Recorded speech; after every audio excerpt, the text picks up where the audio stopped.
सनातन धर्मात गंगेची आई म्हणून पूजा केली जाते।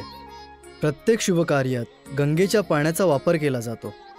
असे मानले जाते की गंगेमध्ये आंघोळ केल्याने मनुष्याचे सर्व पाप धुतले जातात आणि म्हणूनच हिंदू धर्मातील एखाद्या व्यक्तीच्या मृत्यूनंतर त्याच्या शरीराच्या राखेला गंगेत विसर्जित केलं जातं। पौराणिक शास्त्रानुसार गंगा नदी ही आधी स्वर्गातून आली, परंतु राजा भागीरथ यांनी गंगेला घोर तपस्या करून पृथ्वीवर आणले।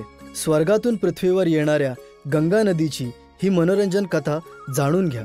सागर नावाच्या गर्विष्ठ राजाने अश्वमेध यज्ञ सादर केले। राजा सागरचा अश्वमेधाचा घोडा स्वर्गातील देव इंद्र यांनी चोरला होता आणि कपिल मुनी ऋषींच्या आश्रमात बांधला होता। राजा सागरचे 7000 मुलगे होते। त्यांनी घोड्याचा शोध सुरू केला। जेव्हा तो कपिल मुनीच्या आश्रमात आला तेव्हा त्याने घोडा पाहिला आणि कपिल मुनींवर थेट विचार न करता हल्ला केला। यामुळे ऋषींची तपश्चर्या विचलित झाली आणि त्यांच्या डोळ्यातून संतापाची आग निघाली, ज्यामुळे राजाचे 7000 मुलगे जळून खाक झाले। त्यापैकी अंशुमन नावाचा एक मुलगा हा जिवंत राहिला। जेव्हा त्याने आपल्या भावाच्या आत्म्याच्या शांतीसाठी ऋषी कपिल मुनींना विचारले तेव्हा ते म्हणाले की गंगेच्या पाण्यापासूनच त्यांचा उद्धार होईल। राजा भागीरथ हा सागरचा नातू होता। आपल्या पूर्वजांना शांतता देण्यासाठी राजा भागीरथला कठोर तपश्चर्या करावी लागली।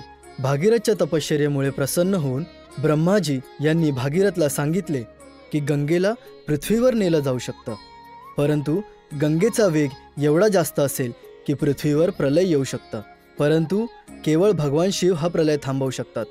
त्यामुळे भगवान शिवला सुद्धा प्रसन्न करावं लागेल। त्यानंतर भागीरथने भगवान शिवची घोर तपश्चर्या करून त्यांना प्रसन्न केले। तेव्हा भगवान शिवने गंगेला त्यांच्या जटांमधून जाण्यास सांगितले, जेणेकरून गंगेच्या गतीमुळे पृथ्वीवर होणारा प्रलय हा थांबवला जाऊ शकतो। अशा प्रकारे भागीरथ पुढे गेले आणि गंगा शिवजींच्या जटांमधून बाहेर पडली आणि पृथ्वीला स्पर्श केला आणि कपिल मुनींच्या आश्रमातून निघाली आणि मग सागरच्या 7000 मुलांचा उद्धार झाला। आणि ही होती गंगा नदीची कथा। अशाच अजून कथा ऐकण्यासाठी चॅनलला सबस्क्राईब करायला विसरू नका।